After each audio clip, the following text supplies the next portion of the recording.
The night was filled with the growls and snarls of wild beasts, their glowing eyes gleaming like embers in the dark.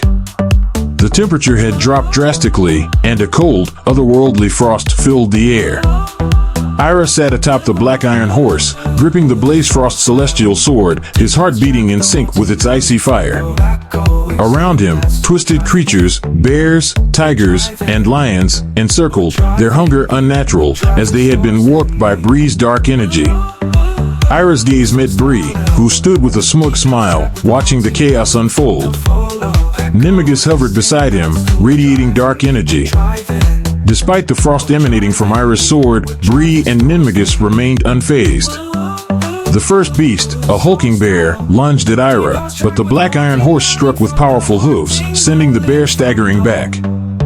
More beasts attacked, but the horse fought fiercely, kicking them down with force. Ira slashed the Blaze Frost celestial sword through the air, sending waves of ice and cold. One tiger was frozen mid-leap, its body shattering upon impact. Despite the frost, the beasts kept coming.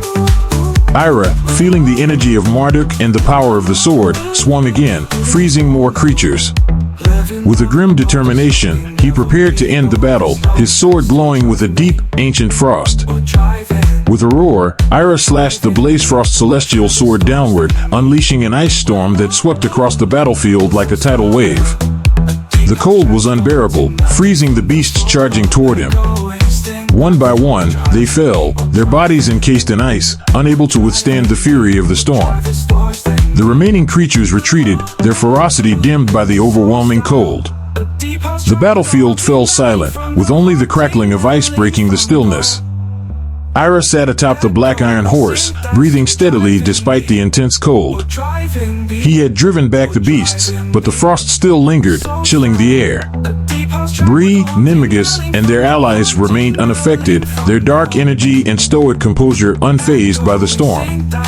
Terrain, Benzie, Flora, and even Vanessa showed visible signs of discomfort, their bodies succumbing to the cold. Bree's amusement faded as he saw the effects on his allies. "You think this changes anything?" he growled, stepping forward. "A bit of frost won't stop what's coming." Ira said nothing, his eyes locked onto Bree's. Bree's dark energy swirled, and he declared, "Hell will rise, and you won't stop it." Nimigus smirked, sensing the gravity of the moment. "Still clinging to hope, Ira," she taunted softly. Ira's grip on the Blaze Frost celestial sword tightened, the cold emanating from the blade matching his quiet fury. He fought not only for the world, but for Vanessa, whose soul had been twisted by Bree's dark magic. "I don't believe," Ira said firmly, "I know I can stop you." Bree sneered, his dark energy flaring. "We'll see about that." The air around them was frozen, and Ira stood tall, his black iron horse pawing at the ground. As Bree and Nimigus readied themselves, Ira's gaze shifted to Vanessa, now controlled by the ancient spirit of Cyrus. Bree had given her a weapon forged in hell, a dark sword pulsing with fiery energy. Ira knew it was meant to kill him. Bree's voice echoed, "This is where it ends. You stand alone against forces you can't comprehend." Ira, undeterred, raised his sword, the cold spreading across the ground, stronger than ever before. Bree smirked, signaling Nimigus to attack. Bree and Nimigus surged forward, their combined dark energy crashing through Ira's ice wall with ease. The black iron horse roared as they closed in, but it couldn't stop them. Bree's energy slammed into Ira, sending him reeling, while Nimigus's lightning struck with a force that rattled his bones. Ira let out a cry of pain as Bree and Nimigus's combined attack hit him, blood spilling from his mouth. Despite the dark energy tearing at his insides, he wasn't dead. The light of Marduk flickered within him, and though his body burned with pain, divine energy began to heal him, though slower than before. Bree smirked, taunting him, "Look at you, Ira. You're falling apart. How long do you think you can keep this up?" Ira, blood dripping from his lips, responded with defiance, "As long as it takes." Nimigus then attacked again, sending a wave of dark energy his way, but Ira was ready. He slashed through the air with the Blaze Frost celestial sword, creating an ice storm that collided with her attack. The battle escalated, with Ira now surrounded by flames conjured by Ninmagus. The Blazefrost Celestial Sword's icy aura pushed the fire back, but the heat pressed in relentlessly. As Ira struggled, he saw Vanessa standing beyond the flames, her eyes wide with terror. Her soul fought against the control of Cyrus, the spirit inhabiting her body. For a moment, Vanessa's spirit gained control and reached out toward Ira, whispering his name. But Cyrus quickly reasserted dominance, leaving Vanessa cold and unfeeling once more. Ira's heart sank, knowing what was to come. Bree, watching with cruel delight, seized his moment. His dark energy swirled around him like a living shadow, and with a roar, he hurled a torrent of darkness at Ira.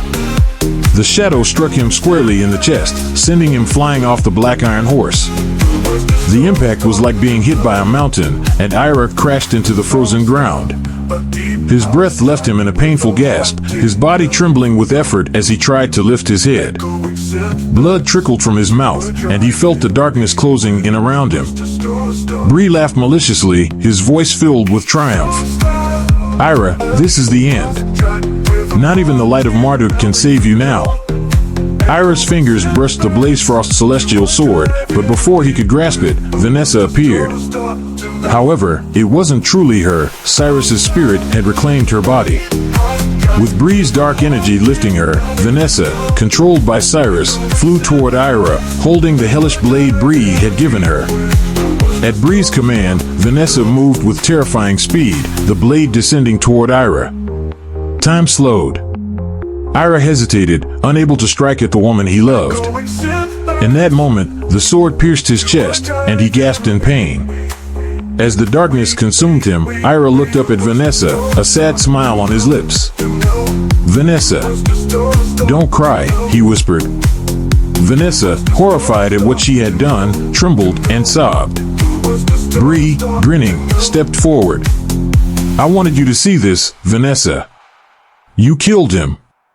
Not Cyrus. You. Vanessa's heart shattered as she knelt, holding the sword embedded in Ira's chest. Tears fell onto his blood-soaked robes. No. I didn't mean to, Ira, please, I didn't mean to, she sobbed. Ira's weak hand lifted to brush her cheek, wiping away her tears. It's okay. Vanessa, he whispered. This is my destiny. Believe in the light of Marduk. As his last words faded, a golden light emanated from his chest, illuminating the surroundings.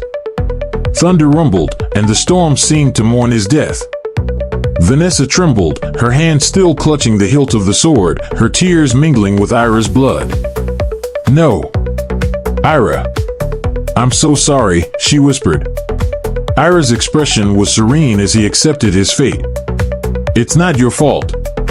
Vanessa. I knew this was my path from the beginning, he whispered. Bree, nearby, watched with twisted delight. You see, Vanessa, he said, I wanted you to understand, you killed Ira. Vanessa, devastated, cried, shaking her head. Please, Ira, don't leave me, she pleaded. Ira's breathing grew shallow, and the golden light began to fade. I'm not leaving you, he whispered. His form began to dissolve into stardust, vanishing into the storm as Vanessa reached out helplessly. Vanessa screamed in agony as Ira's light faded, but it was gone, he was gone. The storm raged harder, mirroring the devastation in her heart. Thunder cracked, lightning lit up the sky, but Vanessa was lost in her grief, kneeling in the mud, clutching the empty space where Ira had once been. Bree's laughter echoed, mocking her sorrow. Look at you, he sneered. Crying over a man destined to die. You're weak, just like Ira. But Vanessa didn't hear him. All that mattered was the gaping void left in her heart, the reality that she had killed Ira. The sword had been in her hand, the choice had been hers. The black iron horse roared in fury, shaking the earth. Its primal sound overwhelmed Bree, Zen Master Benzi, Priest Taurine, and Flora, sending them reeling in pain. Vanessa barely noticed, her world reduced to the emptiness where Ira had stood. The black iron horse disappeared into the storm, followed by the Blazefrost Celestial Sword, which vanished as well. Vanessa, still clutching the sword, felt numb. The rain washed away the blood but couldn't cleanse her guilt. Bree's voice cut through the storm, declaring the rise of hell and the fall of the world. But Vanessa, broken and devastated, didn't respond. The man she had loved was gone, and she had killed him. There was no undoing it. Vanessa's heart shattered with the unbearable truth: Ira was gone. Grief consumed her, leaving her powerless as she knelt in the rain, her hands stained with his blood. Behind her, Bree's voice rose above the storm, promising doom. Ira's death was necessary. With him gone, there's nothing left to stop me. The gods are powerless, and soon, all will be darkness. Vanessa remained silent, crushed by guilt and the emptiness left in Ira's wake. Bree stepped closer, his dark energy swirling around him. "Look at you," he sneered. "You were once a queen, now you're nothing. Just a broken woman."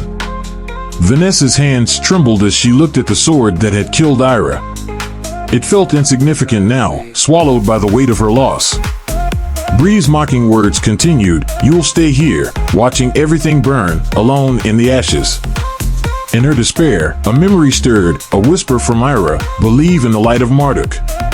Everything has its destiny." Despite the overwhelming darkness, Vanessa remembered Ira's belief. The light of Marduk, even in death. With renewed resolve, she tightened her grip on the sword, and despite her grief, a spark of determination flared within her. Bree sneered, sensing her shift. "You think you can stop this?" he hissed.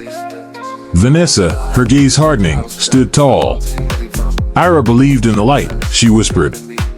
"And so do I."